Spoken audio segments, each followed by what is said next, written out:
Então vamos começar, né? É, Na aula passada, eu lembro que. Deixa eu voltar aqui um pouco mais, né?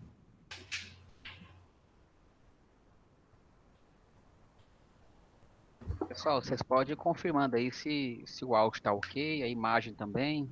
Tá ok, tá ótimo. Vocês estão vendo aqui o mouse na tela? Eu deixei ele em amarelo só para destacar, para Sim. facilitar.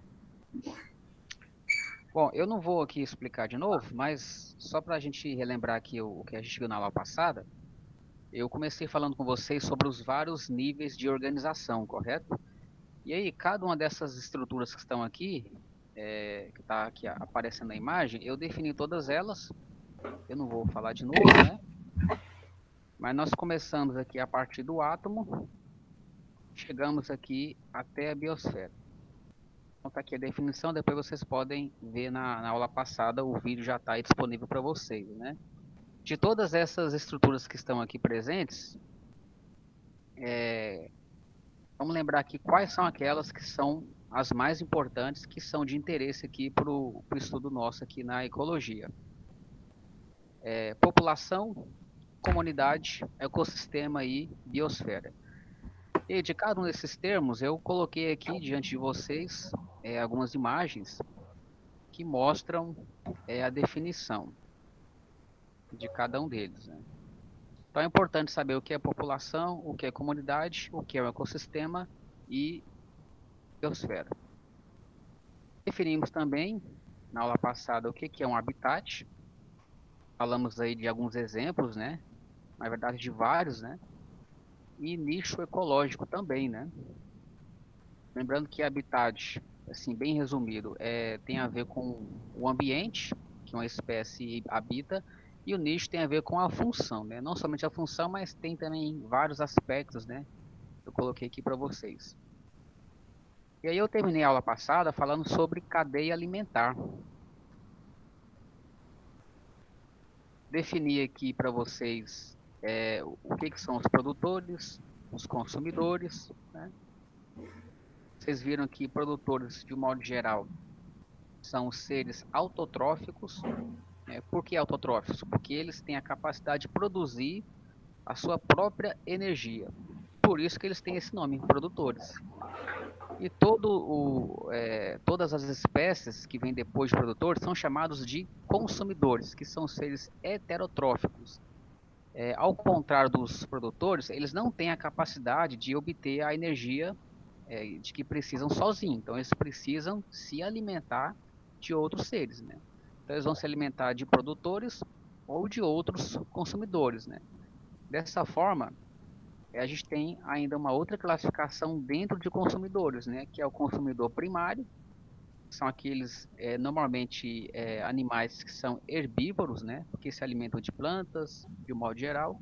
Aí vem os secundários, esses já são carnívoros, porque se alimentam dos consumidores primários, aqui no caso é o peixe, o sapo e o rato, e os terciários, né?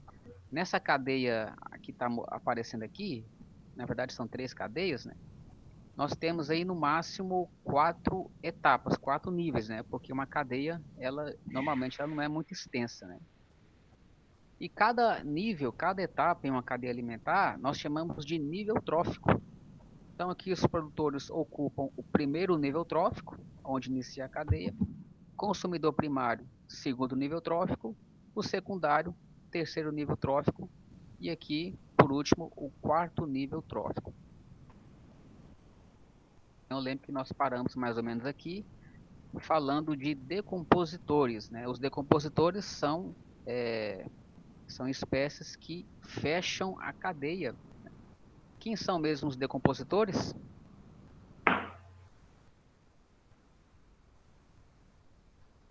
Os fungos e bactérias. Fungos e bactérias, né? Tá aí a fotinha dos fungos e das bactérias, né? Qual que é a função dos fungos e das bactérias, né? Sua principal função é decompor a matéria orgânica. Os produtos dessa decomposição é que providenciam para esses decompositores o alimento de que eles precisam, né? E no fim desse processo, o que eles fazem com esse material que é decomposto? Eles devolvem novamente para o meio para serem utilizados pelos produtores. É por isso que a gente fala que eles reciclam a matéria, né? Tá aqui a definição e a explicação. Ok, pessoal? Então Beleza. eu lembro que esse foi o último slide, né, que eu comentei, né? A gente terminou falando de decompositores, tá ok? Então começa aqui nos produtores, passa aqui por alguns consumidores, primário, secundário, terciário, depende aqui do tipo de cadeia. A cadeia vai depender do tipo de ecossistema, então a gente tem aqui vários fatores, né, que vão influenciar. Mas a questão que importa é que começa com produtores e termina com os decompositores que reciclam toda a matéria, devolve para o meio para novamente ser reutilizado pelos produtores. E assim chegamos em teias alimentares. Assim como eu fiz, pessoal, na aula passada, eu vou aqui continuar com essa estratégia de mostrar a figura. E aí eu queria que, olhando pela figura, vocês tentassem definir para mim os termos, né? Então, na primeira vez eu mostrei para vocês a figura de uma cadeia alimentar e antes de mostrar o texto, eu perguntei para vocês qual que era a definição, né? Eu até lembro daquilo que foi dito na aula passada, né? Então, aqui agora nós temos uma imagem que representa uma teia alimentar. Agora você já sabe o que que é uma cadeia alimentar e já sabe bem, né? O que que é um produtor, um consumidor, um decompositor.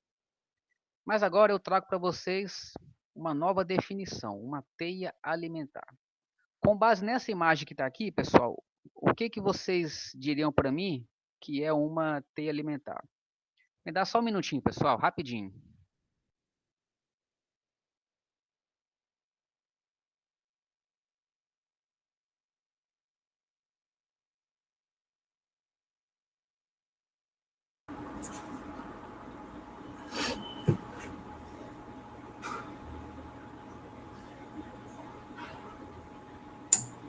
Eu tive um imprevisto aqui, mas voltando lá, com base nessa imagem, o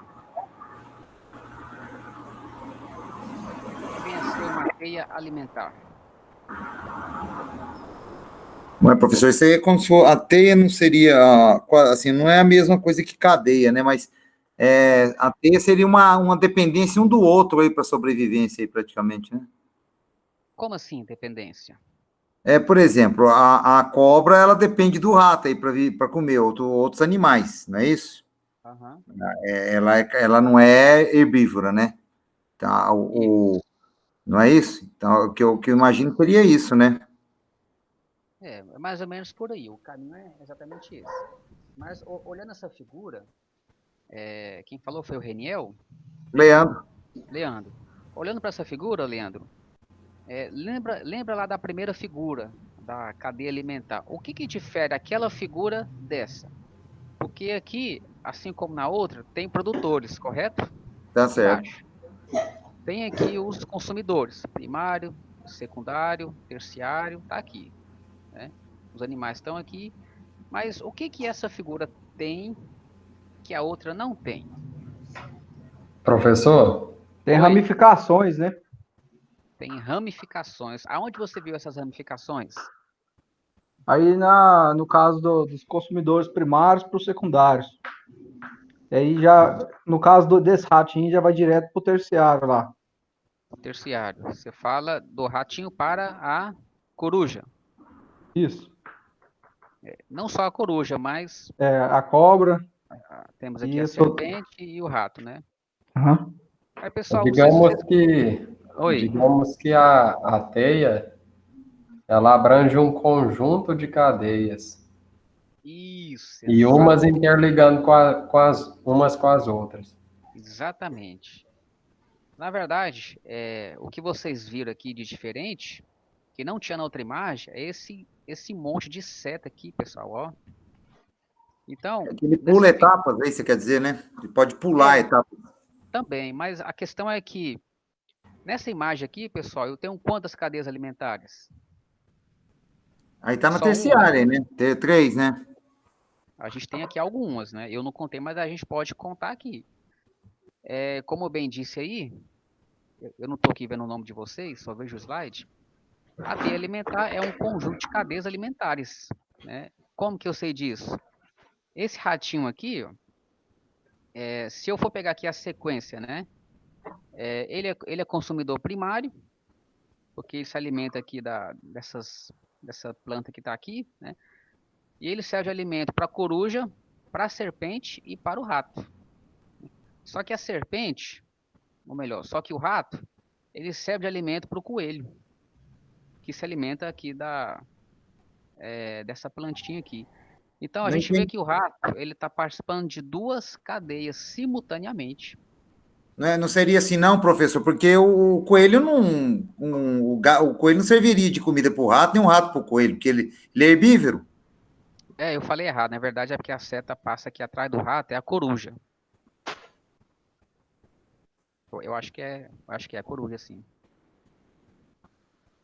A serpente serve de alimento para a coruja, que se alimenta do rato. Aqui, esse inseto que está aqui, ele serve de alimento tanto para a coruja quanto para o rato. Então, a gente tem aqui algumas cadeias que estão interligadas e elas são dependentes uma das outras, né? Então, acho que agora já ficou mais claro o que é uma teia alimentar, né? Então, a definição de teia alimentar é a junção de diversas cadeias alimentares interligadas por meio de linhas, que unem os diversos componentes da comunidade entre si, evidenciando assim suas relações alimentares, né? Então, aqui nessa representação, ela está até simples, né? Mas eu acho interessante que uma cadeia alimentar, ela interfere em outra, né? E todas as cadeias alimentares de um certo ecossistema, né? Elas, por assim dizer, elas vivem em harmonia, né? Uma depende da outra e uma precisa funcionar bem para que a outra também funcione bem, né? É um negócio muito interessante. Tá claro, pessoal? Tá claro? Tá claro. Bom, agora eu trouxe aqui uma figura que é um pouco mais complexa que a primeira, né? A gente tem aqui na primeira coluna produtores, igual na outra, né? Aí na sequência vem consumidores, primário, secundário e terciário, né? Pelas linhas, pessoal, vocês conseguem ver aí o tanto que a teia alimentar em si ela é complexa, né? A gente tem, por exemplo, que essa verdura que está aqui, ó, ela participa de 4 cadeias alimentares simultâneas, né? Ela serve de alimento para a zebra, para o coelho, para o rato e para esse inseto que está aqui, ó. E cada um deles participa também de outras cadeias, né? Então, o coelho aqui ele vai alimentar tanto o gavião quanto a cobra ou uma onça, né? O rato aqui serve de alimento para a coruja, para uma raposa, por sua vez, eu não sei como, né? Mas a raposa serve de alimento para um gavião. Deve ser filhote de raposa, né? Certeza. Né? É isso mesmo, né? Aham. É gavião, águia, qualquer um. É. Aqui mais uma imagem. Aqui agora a gente tem uma teia alimentar que é um pouquinho diferente das anteriores, né? Quem consegue me dizer aí qual que é a diferença? Esse aí é que os decompositores são os fungos, alimentam muitos dessa cadeia aí, né? Seria isso? Um só alimento serve para muitos Não, aí. Seria isso? não, não, não, não, na verdade não é isso não. Nas outras duas imagens, eu não coloquei os decompositores, mas vocês já sabem que eles estão presentes, né? Porque eles fecham o ciclo. Então, mesmo que Esse não aí, os apareça decompositores. na imagem, eles estão presentes certamente. Deixa eu voltar aqui um pouquinho, olha só. Que tipo de ecossistema é esse aqui, pessoal?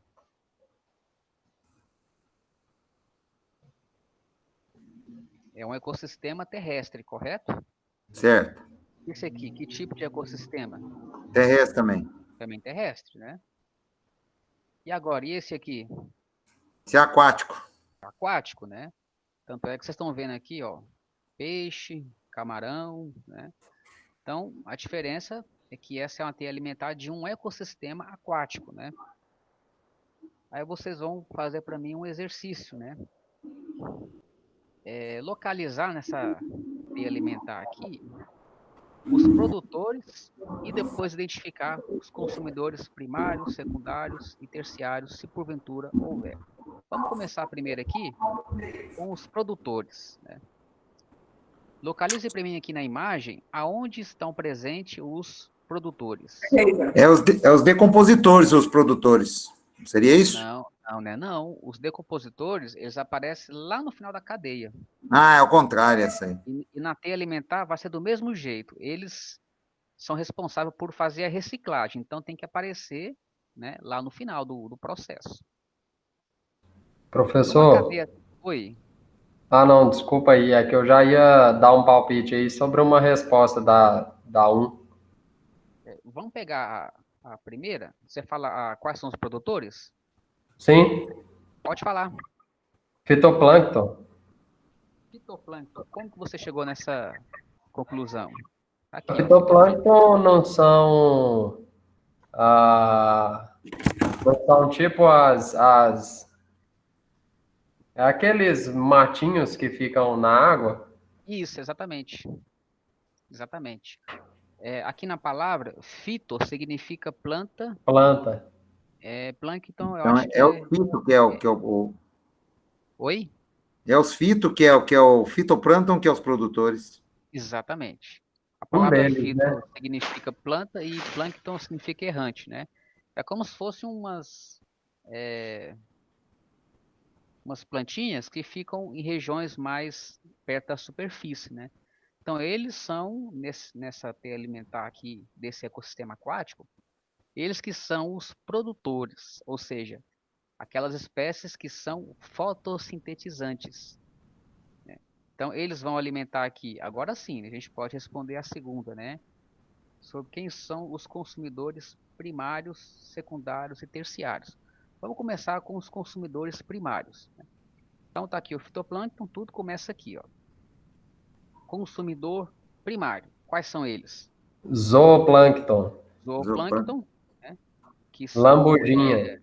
são espécies como se fossem vermes, né? Que se alimentam do fitoplâncton. Depois vem lambujinha, consumidores primários, né? Consumidor secundário. Seguindo aqui na linha do zooplâncton, nós temos aqui esse peixe pequeno, chamado aqui de cabós de areia, e depois, no caso da lambujinha, temos também aqui esse mesmo peixe, né? E aí, essa sequência linear aqui, ó, ela morre aqui, ó, do fitoplâncton até nesse peixe pequeno aqui, ó. Tem o Mas, camarão Moro, que também é secundário do zooplâncton. isso. Mas aí, seguindo aqui a sequência, depois desse peixe, que é o cabós da areia, temos aqui outro peixe, que é o robalo, né? Então, aqui nós temos produtor, o fitoplâncton, consumidor primário, o zooplâncton, terciário, esse peixe aqui, ó, menor, e, por fim, esse robalo que finaliza a cadeia, né? Mas vocês conseguem ver, pessoal, que existe aqui outras sequências lineares, né? Outras cadeias, né? Então aqui o zooplâncton serve de alimento para esse peixe pequeno, mas também alimenta o camarão, que por sua vez alimenta o caranguejo, que serve de alimento para essa ave aqui, né? Que vai alimentar uma outra ave maior. Então essa sequência que eu vi aqui agora por último, já é uma sequência maior, né? Mas E a toda, garça real também consome a tainha, né? A garça real também estaria na quarta, vamos dizer assim, a terciária, né? você fala essa aqui? A garça, não a garça aí, ela come, ela pesca Ah, direto, né? essa aqui, né? Isso, correto, correto. Pode ser também, né? É, É, aqui na imagem, a seta está indicando as possíveis interações, né? Eu não sei se vai indicar todas, né? Mas pelo menos aquelas mais prováveis, né? A seta azul. E a seta vermelha, todas elas estão apontadas no sentido contrário, né? Por quê? Para onde estão Que todos apontando as... depois que morrerem vão decompor, não é isso? Isso, porque os decompositores, eles vão se alimentar de quê? Uma coisa que vocês não podem Dos esquecer. seres vivos, hein? Dos seres mortos, né? Isso. Quando cada um dessas espécies aqui morrer, né, os decompositores vão participar do processo de decomposição dessas espécies que vão se alimentar desses detritos. Não somente isso, mas também as fezes desses animais e também a urina, né? Serve de alimento, né? Então eles pegam esse material, fazem a reciclagem dessa matéria orgânica e devolvem para o meio. Por isso que aqui a seta em vermelho, ela está no sentido contrário, porque aqui a ideia é de mostrar um ciclo. Começa com produtores, tudo começa aqui, ó, no fitoplâncton, e na sequência a gente vai passando aqui por vários consumidores, até que por fim a matéria orgânica volta aqui para os produtores através dos decompositores. Podemos prosseguir? Só não ficou claro aí, professor, a lambujinha aí, a lambujinha seria seria a ostra, essas coisas? Eu creio que sim. Pois é, não entendi por que ela serve de alimento para o calbós de areia. Não sabia que esses peixes comiam essa ostra. Para mim também aqui, É dura, esse bicho é duro aí, não abre. Como é que ele vai mastigar isso, nem engolir isso? depois a gente pode dar uma olhadinha, né, para ver se a gente consegue encontrar imagens dessa lambujinha aqui, ó. Eu não reparei esse detalhe e por isso eu não tive interesse de Tá verificar certo. como que é essa lambujinha, né?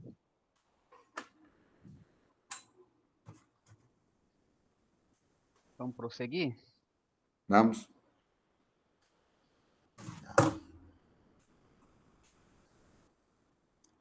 Ô, bichão da dengue aí, ó. Pois é, esse aí lembrou a dengue, né?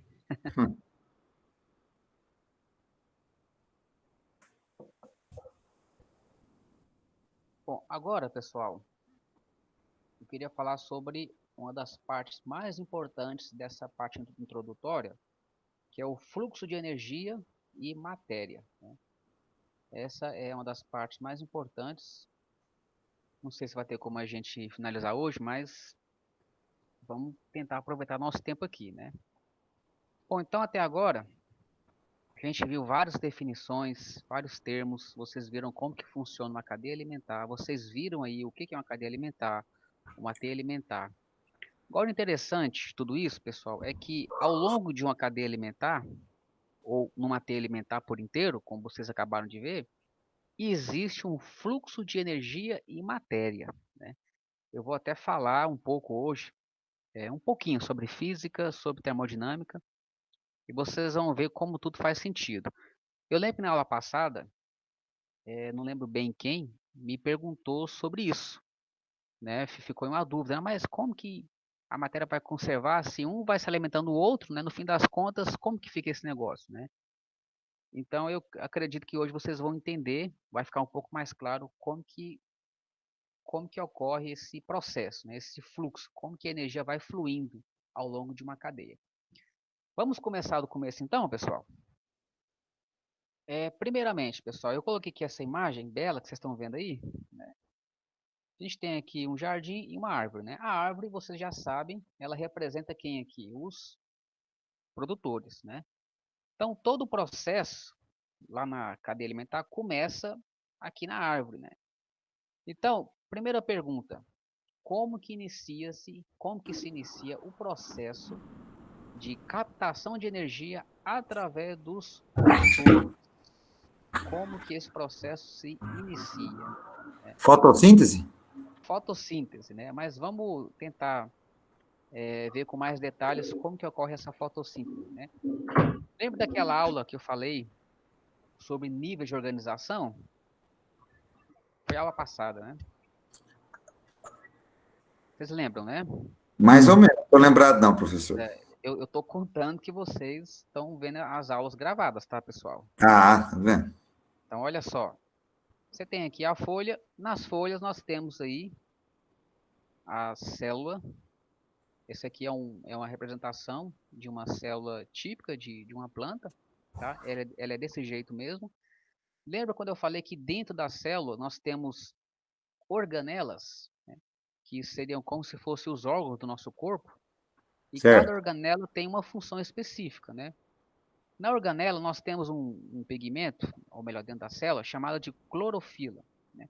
Esse é o pigmento que é responsável por realizar esse processo de fotossíntese.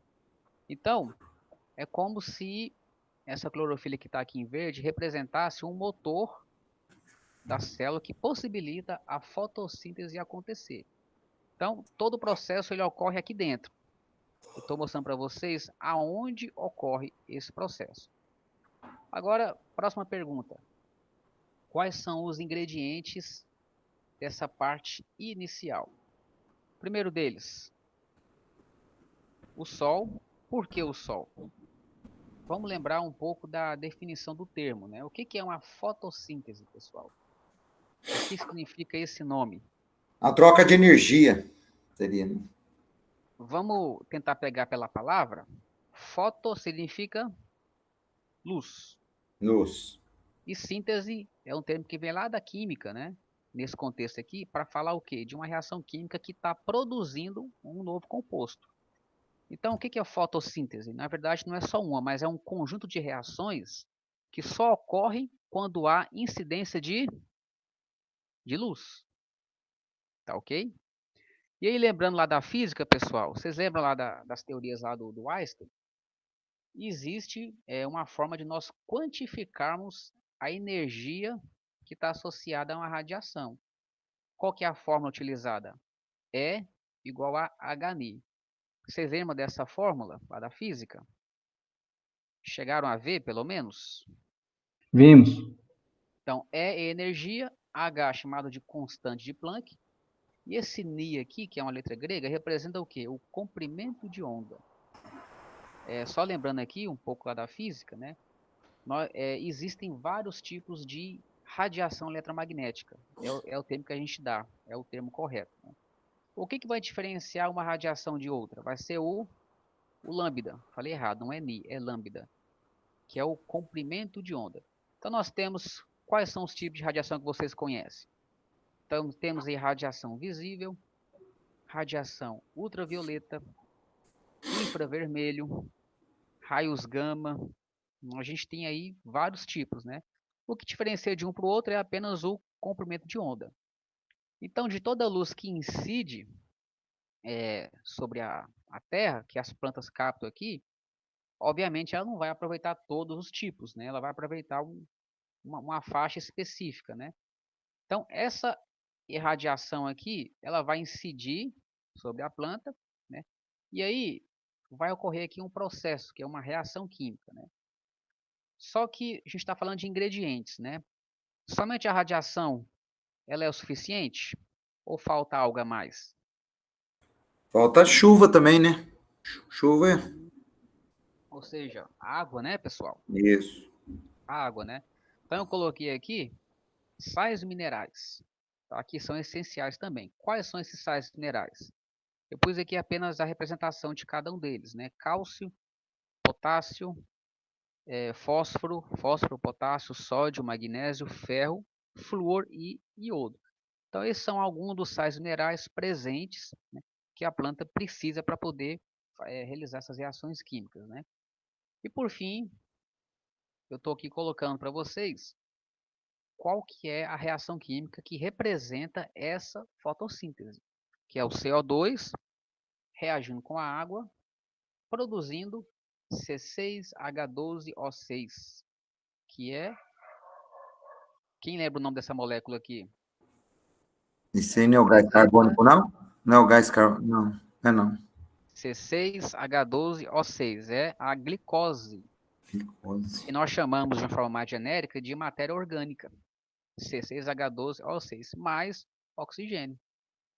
Então o processo ocorre aqui dentro, clorofila, na verdade é cloroplasto, né, dentro dessa célula, né? Então o sol vai irradiar nesse pigmento, né, e a planta, juntamente com usando esses sais minerais, vai reagir o CO2 com água, produzindo glicose e oxigênio. Até aqui, tá claro, pessoal? Tá, professor? Professor, Oi. esse processo vai ocorrer enquanto estiver ocorrendo a radiação, né? Isso, exatamente.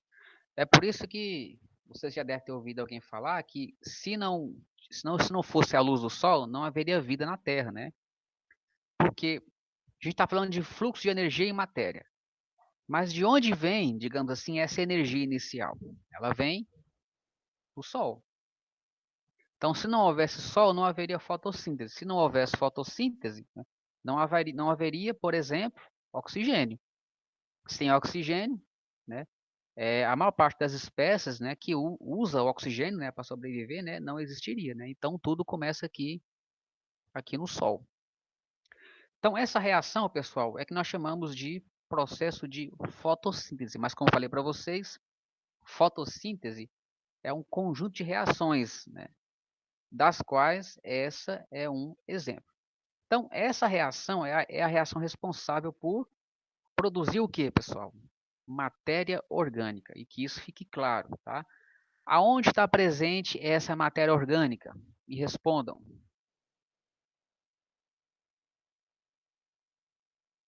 Aonde está presente essa matéria orgânica que é produzida?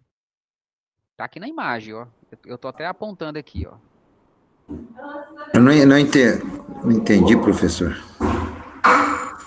Vocês viram aqui na reação química que a planta ela pega o CO2 do meio, juntamente com a água, que é um composto inorgânico, e produz C6H12O6, que é o quê?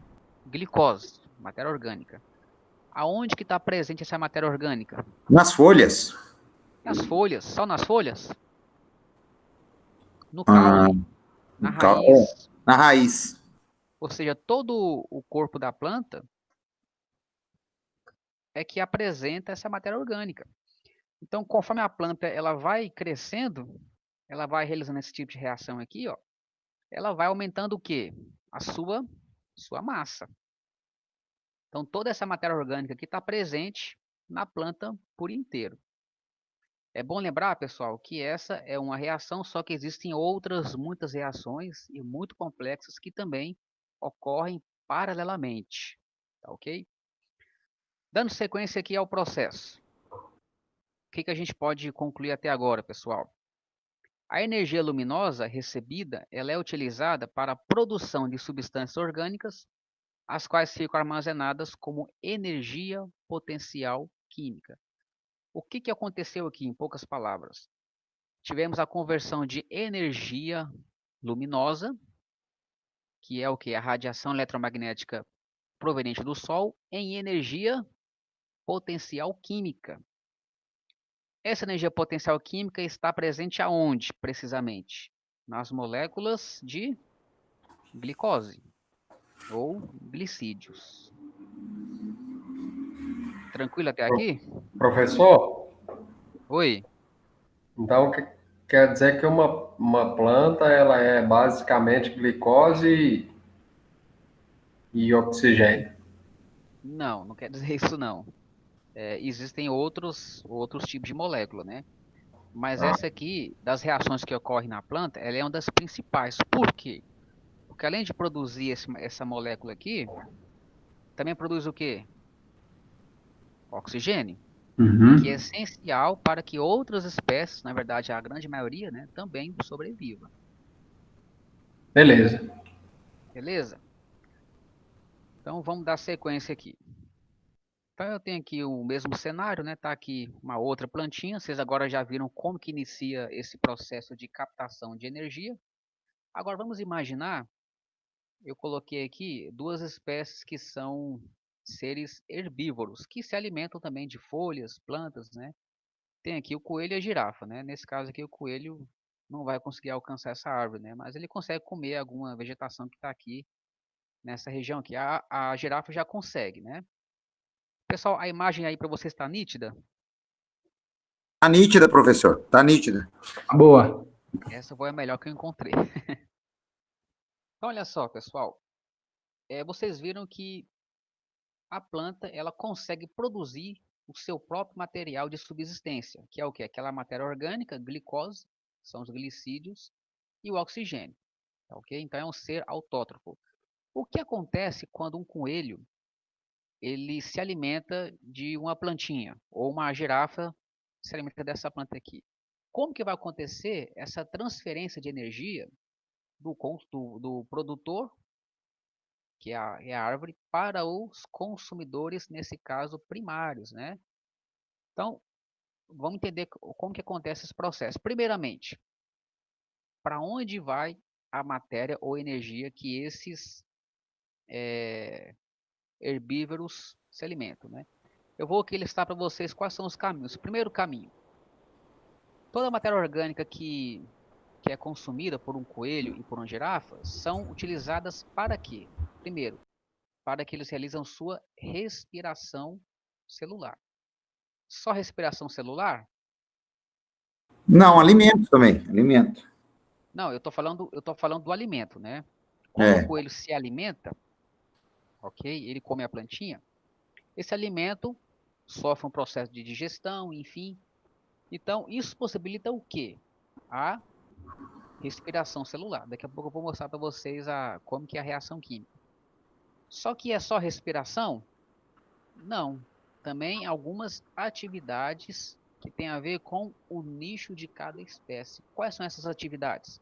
Eu coloquei aqui, ó, movimentar de modo geral, porque o animal tem que caminhar, correto? Tem que se locomover, às vezes correr para poder se alimentar ou caçar, né? Só o movimento? Não. Temos também crescimento, porque o animal ele vai adquirindo massa. E de onde vem essa massa? Que é proveniente do crescimento? Ela vem da sua alimentação. Que mais? Reposição de tecidos. Então, toda a energia, toda a matéria que é consumida pelo coelho e pela girafa tem esse fim aqui, ó. Respiração e algumas atividades que têm a ver com o nicho de cada uma, ok? Então, esse é um caminho que nós podemos aqui apontar como sendo o destino dessa matéria e dessa energia. Tem só esse caminho ou tem outros também? Tem outros também, né? Aqui, ó, a reação química que é a da respiração. Lembra da reação da fotossíntese no slide anterior? Se Certo? vocês prestaram bem atenção, é a mesma reação química, só que ao contrário, né? Na primeira reação, a gente tinha o CO2 reagindo com água na planta. Agora, na respiração, nós temos o que aqui, ó? C6H12O6, que é o alimento que eles estão aqui que eles estão ingerindo, reagindo com o oxigênio, ou seja, durante a respiração, produzindo CO2 e água. Então, quando o animal se alimenta, ele está ingerindo o que no seu corpo? C6H12O6, que é matéria orgânica. Tá ok? Ok. E quando ele respira, ele está assimilando o que é oxigênio. Então, oxigênio com essa molécula aqui de glicose produz CO2 que nós expiramos, nós expelimos, e água. Então, esse é o processo que possibilita aos animais, de modo geral, obter energia.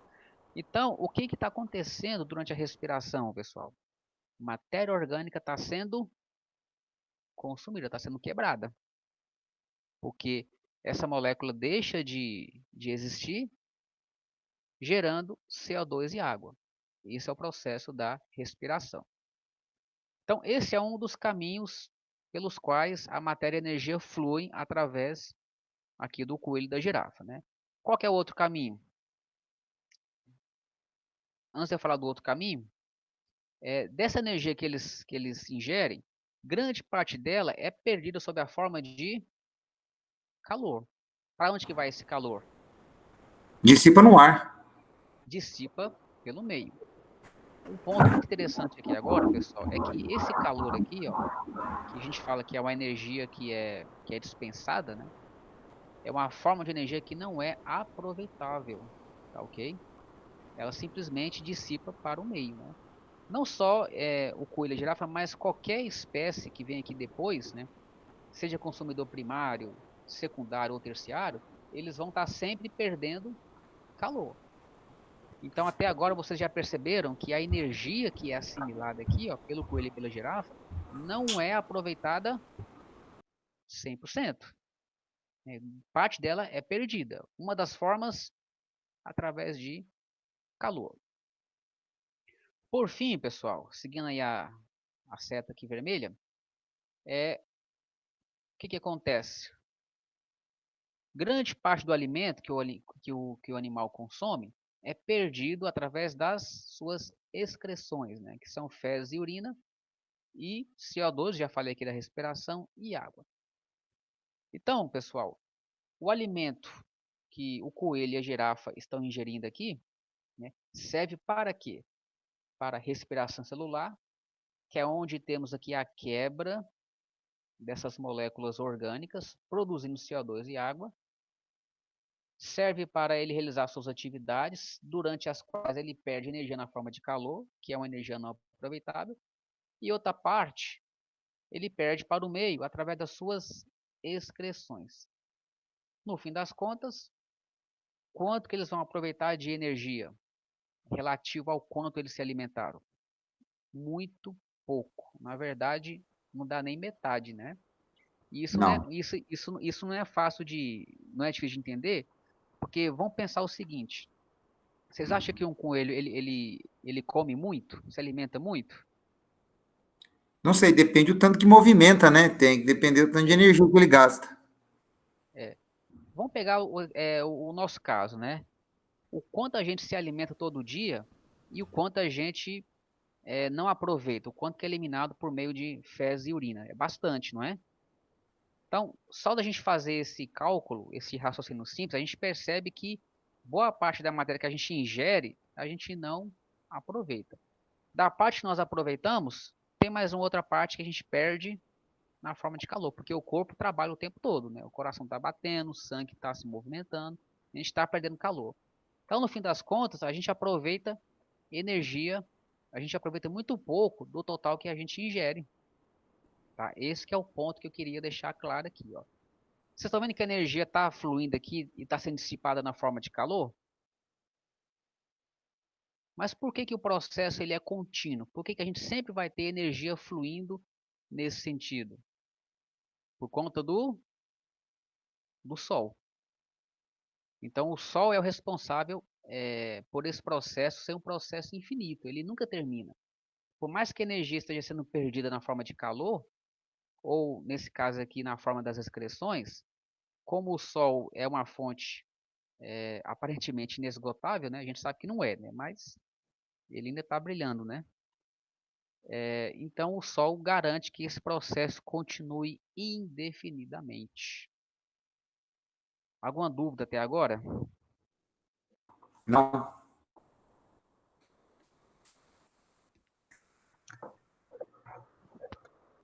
Eu achei essa figura um máximo, pessoal.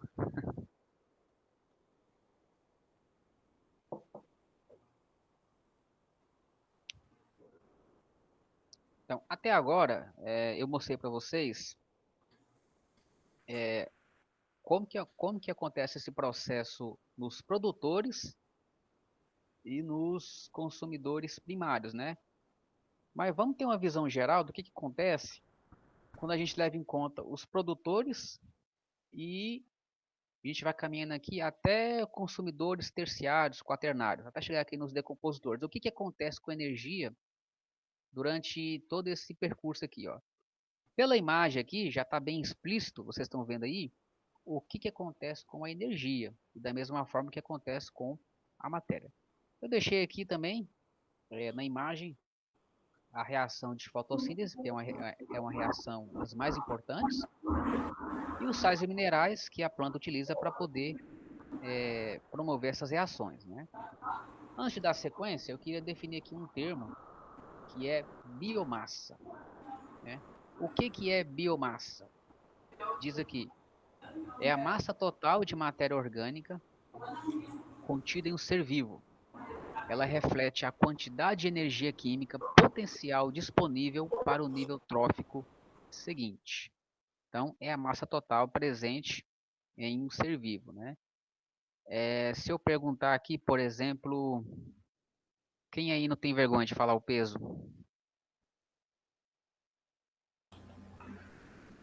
88. 88, né? 77, professor. Certo. Então, a sua quantidade de biomassa é 88 quilogramas, né? A sua biomassa é 77. Tá claro? Por que esse termo aqui é importante? Porque a biomassa, ela é um equivalente de energia, tá ok? Então, quanto mais massa você possui, mais energia, a gente chama de energia potencial, né? Você possui, tá? Então, olha só, pessoal. Professor, o osso entra como matéria orgânica também? Não, não, o osso ele é matéria inorgânica, tá? Então, É, não daria para ter 88 massa, não, então. não, mas assim, eu tô levando em conta o total, né? Ah, Porque tá bom. você não é só osso, né? Você É. tem matéria orgânica, né? Na verdade, eu não lembro qual que é a composição do osso, né? Mas o osso ele apresenta vários metais, né? Como cálcio, potássio, que são metais que conferem a ele aquela dureza e rigidez, né? Ao contrário de tecidos moles que o nosso corpo possui. Mas no cômputo geral, a gente pode considerar como sendo biomassa, tá bom? Ok. Então, olha só, pessoal, acompanha aqui comigo. Toda energia que uma planta consegue captar em um dado instante, eu vou aqui chamar desse retângulo maior, que está aqui chamado, eu coloquei aqui como sendo número 1. Esse retângulo maior aqui, ele vai ser o meu padrão, minha referência. Porque, como vocês viram, o processo começa aqui, exatamente aqui nos produtores, né?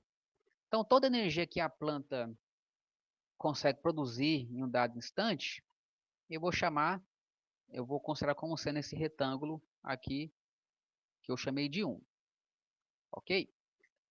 Da energia que a planta consegue produzir em um dado instante, né, parte da energia a planta precisa usar para ela, correto? Porque ela precisa também respirar.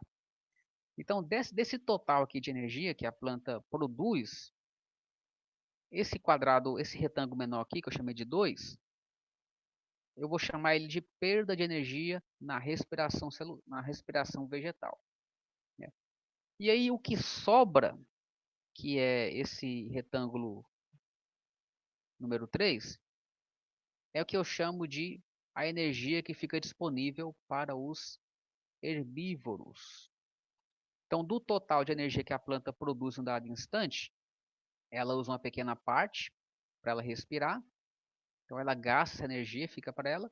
E o restante fica armazenado aonde? No seu, entre aspas, no seu corpo, né? No caule, folha, frutos, né? É a planta em si, né? Agora, olha que interessante, pessoal. Do total de energia, ela usou só um pouco, né? Vocês estão vendo aí no gráfico? Ela usou um pouco para a respiração e deixou um tantão aqui disponível para os consumidores primários, que nesse caso são os herbívoros. Então, a energia que passa para o próximo nível trófico, que são os herbívoros, né, não é todo esse retângulo maior aqui, ó. É apenas o retângulo número 3, porque parte da energia a planta precisa para desempenhar suas atividades. Então, quando um herbívoro, que é esse animal que está aqui representado, se alimenta da planta, ele está ingerindo essa quantidade aqui de energia, número 3.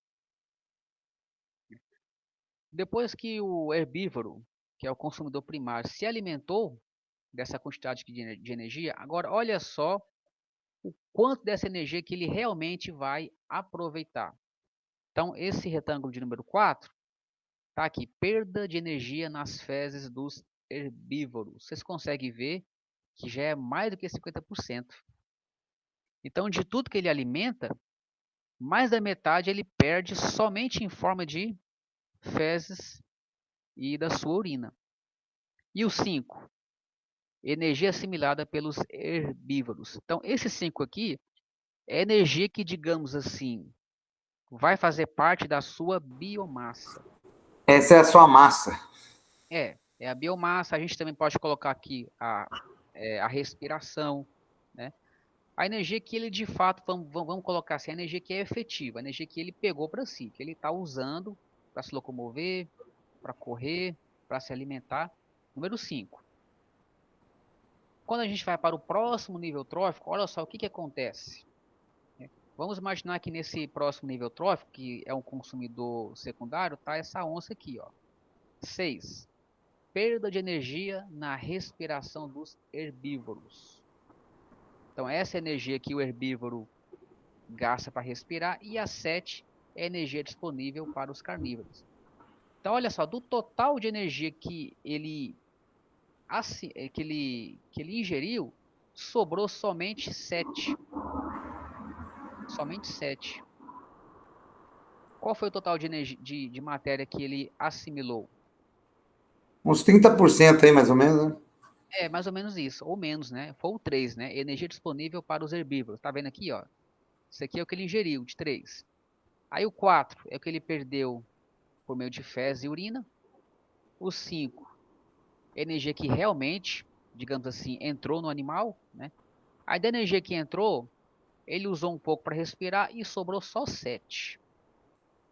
Ou seja, essa energia de fato que vai servir de alimento para um carnívoro, que nesse caso é a onça.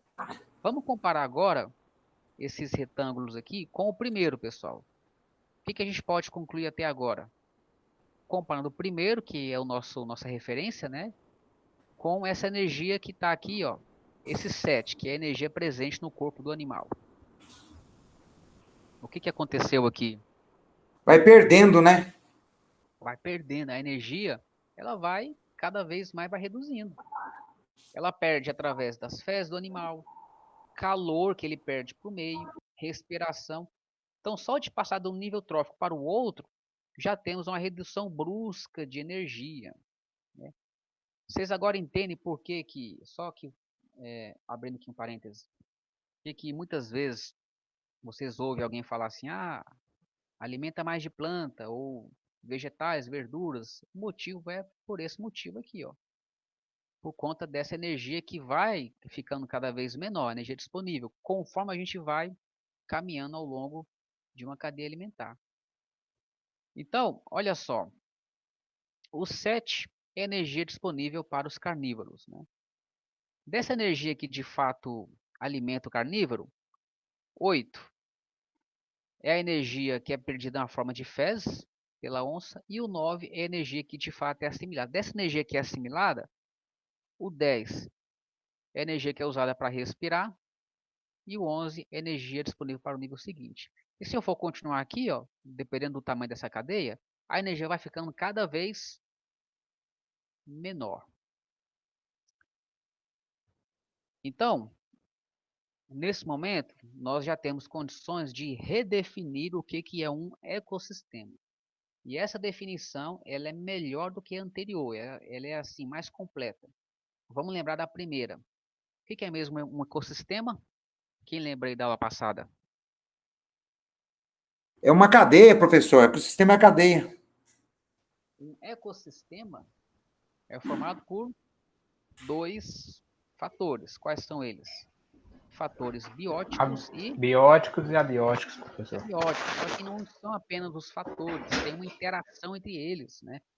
E essa interação é o quê? É o fluxo de energia que vai passando ao longo da cadeia. Então, o que é um ecossistema? Redefinindo aqui, ou melhor, dando uma definição mais precisa. Qualquer unidade funcional da biosfera em que se verifica um fluxo de energia e ciclo de matéria. Então, esse fluxo de energia e ciclo da matéria é a forma como os vários níveis tróficos vão interagindo uns com os outros ao longo de uma cadeia e em uma teia alimentar. Eu queria agora, pessoal, tá muito rápido, pessoal? Vocês estão conseguindo acompanhar? É assim, professor, a gente estava conversando esse dia entre os alunos, assim, não está tendo tempo, é muito rápido a aula também, né, para assimilar tudo isso aí, às vezes copiar, então às vezes a gente erra um pouco aí, porque é difícil assimilar tanta coisa muito em pouco tempo, né? Então é uma coisa que a gente ia até conversar com os professores depois, porque se a gente não estudar depois bastante aí, nós não acompanha isso aí não, é muita matéria, né? Por pouco tempo. E vocês sabem que a prova nossa tá perto, né? Porque são 3 provas, né? Mês que vem, ou melhor, acho que esse mês já, Esse mês agora, acho que depois dia 15 já. temos já a nossa primeira avaliação aí, né? Professor, qual que é a data mesmo? Ué, o Pessoal, Kleber, houve uma alteração na data e eu esqueci de passar para vocês, tá? Amanhã eu devo passar. Se porventura eu esquecer amanhã, eu queria que alguém me lembrasse, o tá? Kleber, o Kleber falou que ia passar para os representantes de classe para poder mostrar a nova grade, porque mudou, teve uma alteração aí. Sim, sim. Mas a questão assim de uma semana que alterou o dia da prova. Eu vou passar para vocês amanhã. Só peço a vocês que me lembrem caso eu esqueça. Ok. Sobre isso que foi dito aqui agora, uma coisa que eu assim, a gente está passando por um tempo difícil, né? Eu acho que vocês vão concordar comigo que a aula presencial é incomparável, né? Mas olha só, pessoal, uma das vantagens dessa aula nossa remota é que a aula está gravada, né? Então vocês podem depois pegar o vídeo, ver, rever. Vocês podem mandar mensagem para mim lá no grupo Isso é mesmo, bom. né?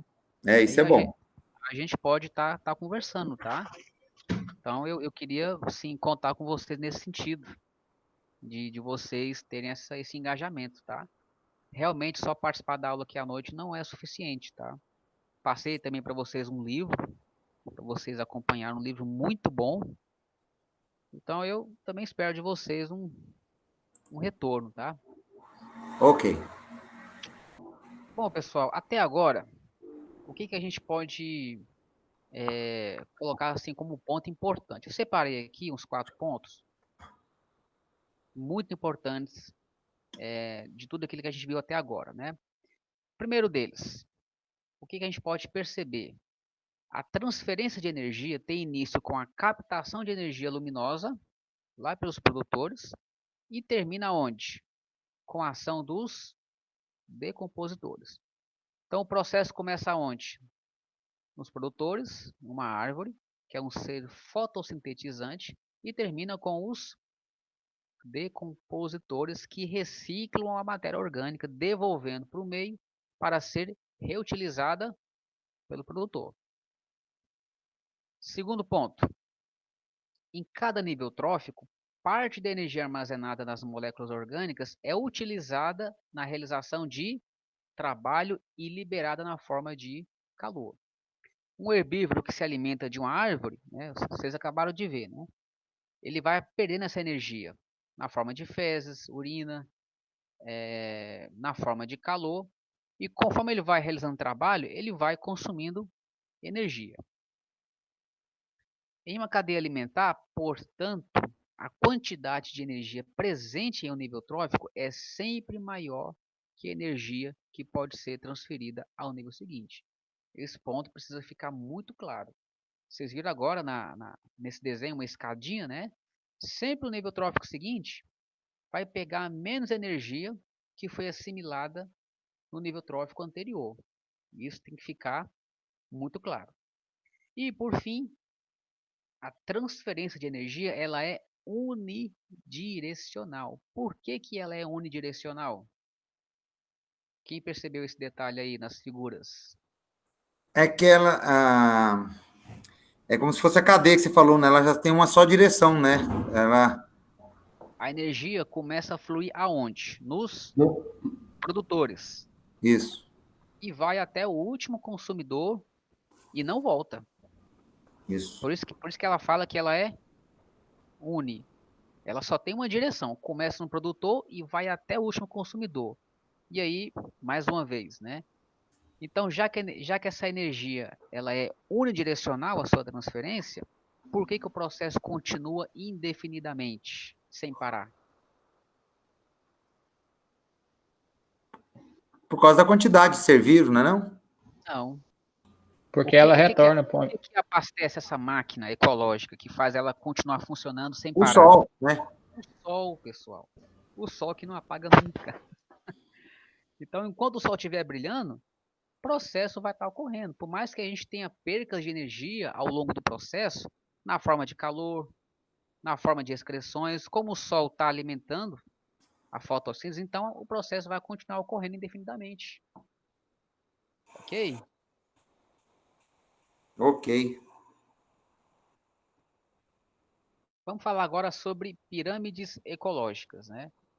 O ponto assim mais importante da aula, pessoal, é o que eu falei até agora, né? O que a gente vai ver a partir de agora, na verdade, são representações, né? Um pouco assim com mais detalhes, né? Mas basicamente eu vou aqui falar de novo o que eu já falei, só que de uma forma diferente, né? O que que é uma pirâmide ecológica, né? Eu vou aqui colocar um desenho e já Professor, vou agora. Oi, só um minutinho. O senhor pode voltar ao slide anterior, por favor, por gentileza? esse. Isso, professor. Obrigado, só isso mesmo. Quer dar um print na tela? Isso.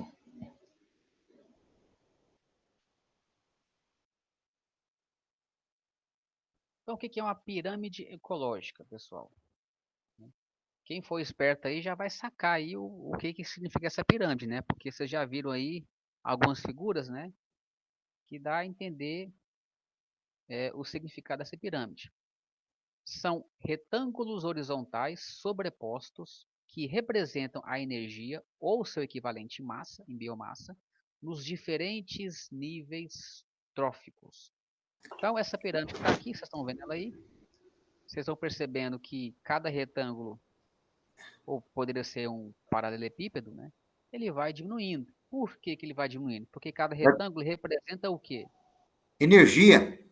Está Ou relacionado à observação feita no slide anterior. Cada nível trófico, a energia é um pouco menor. isso. Então aqui, cada pecinha dessa aqui pode ser ou energia ou biomassa. Tanto faz, né? Depende daquilo que você quer mostrar, né? E vocês acabaram de ver, né? A energia vai diminuindo, né? A biomassa também, a gente pode também considerar assim que ela vai diminuindo, né? Nos diferentes níveis tróficos. Então, cada patamar desse, eu posso considerar que é um nível trófico. Então, vocês estão vendo que aqui não tem nada de novo, né? É apenas uma forma de representar aquilo que vocês já viram, né? Essa pirâmide aqui é chamada de pirâmide direta, né? Por quê? Porque ela é uma pirâmide mesmo, tá? Tem esse formato aqui, né? Tem outro tipo que eu vou mostrar daqui a pouco, né? Então, olha só. Como eu já falei, cada nível vai representar um nível trófico. Então, a gente tem aqui o primeiro nível trófico, que é a base da pirâmide, né? Você já deve ter ouvido esse termo, né? A base da cadeia alimentar, né? Que é quem? Os produtores. Aí na sequência vem consumidor primário, consumidor secundário, consumidor terciário. E aqui a gente pode terminar com os decompositores, né? O que que alimenta essa máquina ecológica? O que que faz esse processo acontecer indefinidamente? É o É sol. energia proveniente do Sol, né? Que está aqui abastecendo a base da nossa pirâmide, né? E o que que ocorre quando eu passo de um nível trófico para o outro?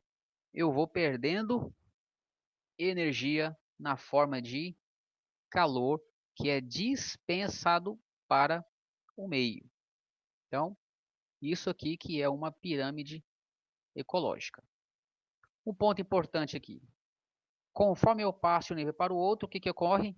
A redução de matéria e energia ao passar de um nível trófico para outro. Bom, quais são os tipos de pirâmide ecológica, né? Eu listei aqui os três tipos, né? Aí da esquerda para a direita temos pirâmide de energia, pirâmide de números e pirâmide de biomassa. Basicamente, o que muda aqui de uma para outra é só o tipo de informação, né? O que que é uma pirâmide de energia, né? Como o nome fala, eu vou olhar para essa pirâmide e vou ver cada retângulo desse como representando o que, pessoal? Energia, né? E qual que é a unidade básica que a gente usa para poder falar de energia? Joule. Essa, vocês são obrigados a saber, são engenheiros. Quilocaloria. Não é Joule, não? Se não souber essa, rapaz, eu vou falar com o Kleber, viu? Quilocalorias, pô. Temos caloria, mas qual que é a outra? Temos duas Joule. aí. O Joule. Qual que é a relação entre caloria e Joule? Quem aí TU. lembra?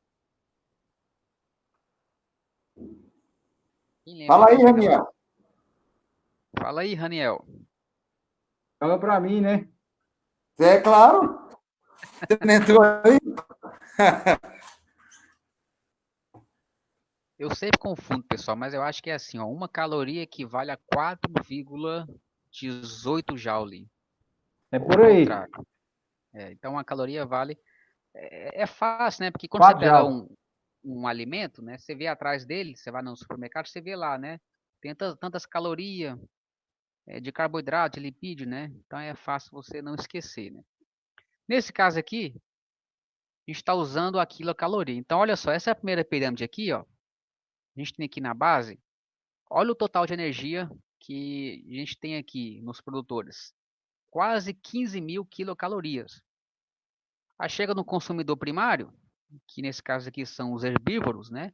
Olha só, não dá nem 2.000 quilocalorias. Vocês conseguem ver o tanto que essa perda é significativa logo no primeiro, entre os primeiros níveis aqui, ó.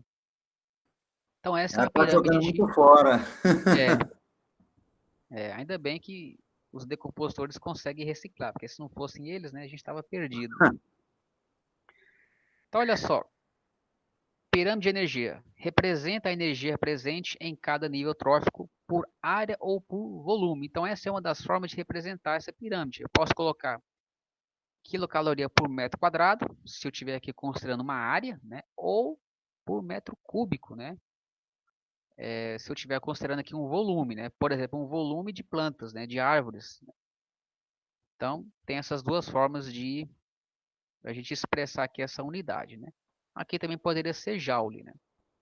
Esse metro quadrado aí poderia ser grama, essas coisas, né? Poderia ser capim. Sim, correto, E correto. metro cúbico você ia colocar árvore aí. Isso, só que grama não é não, tá? Porque aqui é de energia, né? Então tem que ser Ah, tá. unidade de energia, tá? A Tá bom. próxima pirâmide é a de números, né? Aqui tá bem explícito, né, pessoal? Vocês estão vendo aí, né? Nessa aqui, ó, 5.000 plantas alimentam apenas 700 gafanhotos. Tá errado aqui, ó, é gafanhotos. Esses gafanhotos aqui, ó, esse total vai alimentar 30 sapos. Então a pirâmide aqui é bem intuitiva, né? Ela vai diminuindo porque no fim das contas, né, a quantidade de espécies em cada nível trófico ela vai diminuindo. Então, essa pirâmide aqui ela vai representar a quantidade de seres vivos em cada nível trófico necessários para sustentar o nível trófico seguinte, né? E a última pirâmide, que é a de biomassa, né? Nessa aqui, como o nome fala, né, ela vai expressar a quantidade de matéria, né? Matéria orgânica por área ou por volume. Assim como a primeira de energia, eu posso expressar aqui grama por metro quadrado ou grama por metro cúbico, né? Que está aqui disponível em cada nível trófico, tá bom? Então esses são os três tipos de pirâmide: energia, número e pirâmide de biomassa. Vamos agora para o segundo tipo de pirâmide, que eu chamo de pirâmide indireta. O que mudou nessa em relação à outra? A direção. Perceberam que essa pirâmide está invertida? Então. A direção inverteu. Tá de cabeça para baixo aí, né?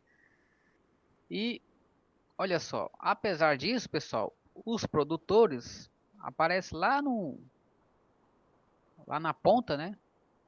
E aí, conforme eu vou caminhando, ela vai ficando mais larga, né? O que aconteceu aqui nesse caso? A gente não acabou de ver que os produtores, eles são a base e por isso estão em maior quantidade, tem mais energia e estão em maior número, tem mais Sim, biomassa? sim, Então que nessa professor. pirâmide, Aí porque está nesse caso aqui, relacionado eu tenho algo que é ao o contrário. Não parece um pouco assim contraditório? Não parece que está tá, errado? tá relacionado ao consumo de energia, professor, que nem, por exemplo, os consumidores terciários, eles consomem mais que os secundários, consomem mais que os primários. Na verdade é o contrário, né? Quem consome menos aqui é o terciário, né? Assim, quem consegue captar menos energia no fim das contas, né?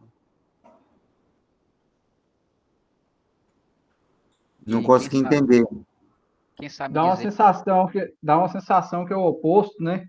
exatamente, né? Mas Eu vou aqui mostrar alguns exemplos e vocês vão entender, vai ficar mais claro. Então, nessa pirâmide, assim como nas outras, você tem aqui o Sol, que é a fonte primária de energia. E em cada nível trófico há perdas de energia na forma de calor. Então é igual a outra. A única diferença é que a gente tem aqui pouco produtor e conforme eu vou subindo aqui, ó, você vai aumentando a quantidade de consumidor. É um negócio meio estranho, né? Mas olha só, pessoal, essa pirâmide que eu acabo de mostrar aqui. A gente tem aqui na base uma árvore alimenta 700 lagartas, por isso que a barra aqui está maior. E esse montante aqui de inseto alimenta apenas 20 sapos. Consegue ver agora a pirâmide invertida? Consegui. Então, ou seja, aqui a gente tem na base apenas um produtor, que é só uma árvore, uma única árvore, que alimenta esse tantão aqui de lagarto. Por isso que ocorre essa inversão. Então aqui a gente tem um exemplo de uma pirâmide indireta, né? Nesse caso aqui é uma pirâmide de números, porque ela reflete apenas valores numéricos de espécies, né? Vamos ver mais um exemplo de pirâmide indireta. Essa aqui é até melhor, ó, porque é de um ecossistema aquático, né? Olha, essa quantidade aqui pequena de bactérias e algas unicelulares, que nesse caso são os produtores, alimenta toda essa quantidade aqui, ó, de zooplâncton e pequenos peixes, né? Aí dessa barra em amarelo em diante, ela fica normal, né? Aí depois vai diminuindo, né? Até chegar aqui. Mas aqui na base dela, eu tenho uma quantidade muito pequena. Essa pirâmide aqui ela é de biomassa, então eu também posso pensar em quantidade, né? Então, essa quantidade aqui de biomassa que está em verde, que é pouca, alimenta toda essa população aqui de zooplâncton, né? E também pequenos peixes. Então, eu tenho aqui uma comunidade, né? Por que que isso acontece? Isso aqui é algo intrigante, né? Parece que não faz sentido. Como é que pode essa quantidade pequena de bactérias e algas alimentar uma comunidade enorme de zooplâncton e pequenos peixes? Essa que é a pergunta de ouro. Por que que isso acontece? Então, E mas se a gasta gente pouca utilizar energia. a pirâmide de biomassa aí, provavelmente já vai reinverter ela de novo, né? Ele gasta pouca energia, professor. Quem gasta pouca energia? Os zooplâncton e os pequenos peixes, não? Por Tá, isso que é mas, invertido? mas mesmo assim, não, não responde a pergunta do porquê que eu tenho pouca biomassa para alimentar toda uma comunidade de zooplâncton e pequenos peixes, né? Parece que eles estão passando fome, né, pessoal? Mas ele tem outros, ele tem fungos e bactérias também na água, não? Seria isso? Para se Sim, sim, alimentar? sim, também. A resposta, sabe qual é? Os produtores têm reprodução muito mais rápida e taxa de mortalidade mais alta. Então, morre bactérias e algas muito mais rápido que o zooplâncton.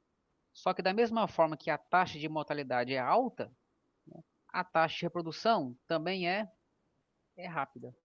Então é por isso que a gente tem aqui uma barra bem pequena e aqui em cima já tem uma barra maior. Essa é a explicação. Vocês entenderam ou não? Sim. Será que é devido a ele estar na água? Será? Sei lá, né? A Não, oxigenação na água é melhor? não, eu acho que Interessante. é uma característica que é intrínseca à bactéria e às algas, né? Entendi. Com respeito à pirâmide de energia, deixa eu voltar aqui um pouquinho.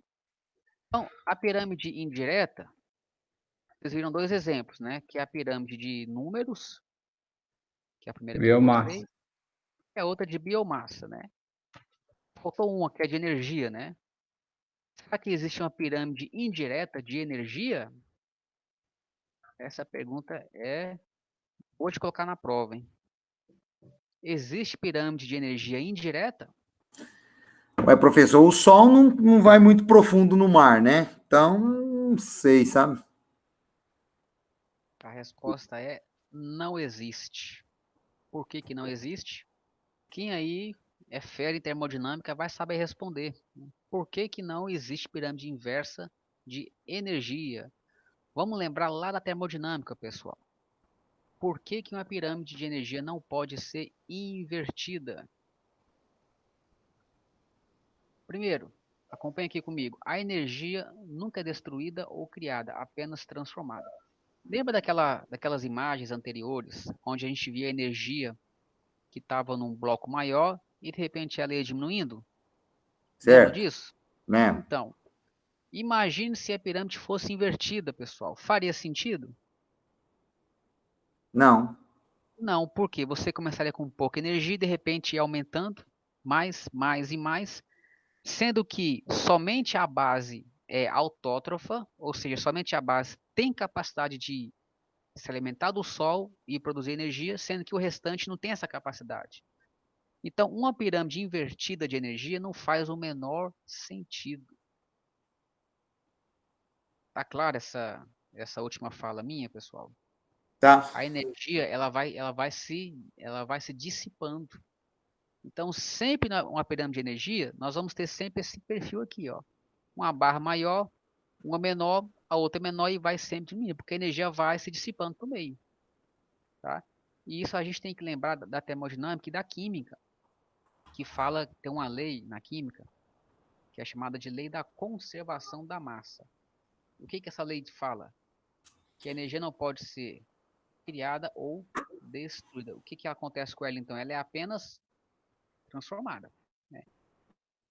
E o segundo ponto diz o seguinte: em todo o processo de transformação, a energia ela é sempre liberada, sempre há liberação de energia calorífica não aproveitável, ou seja, liberada na forma de calor. Dessa forma, o fluxo ele é unidirecional.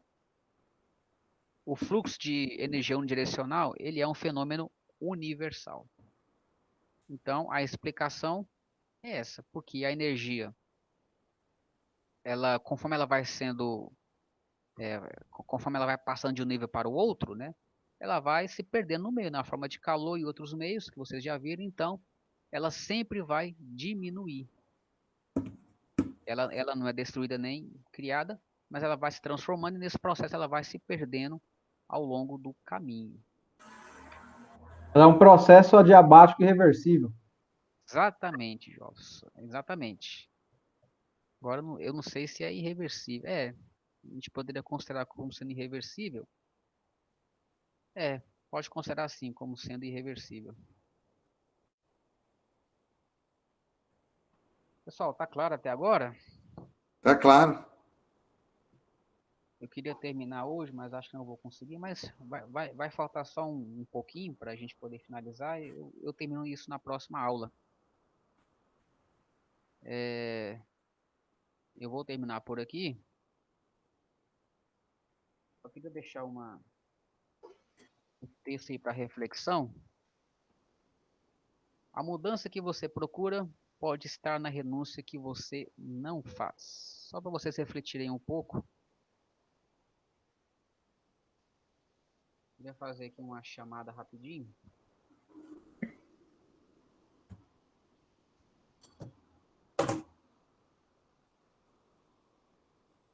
Douglas, Eduardo. Ô, Douglas, estava presente. Fernando. Presente. Fernando está presente. Leandro. Presente. Maria Clara. Nossa Presente. representante. Raniel. Daniel tá aqui. Tércio. Presente. Ok. Bom, pessoal. Tem um Erle aí, professor.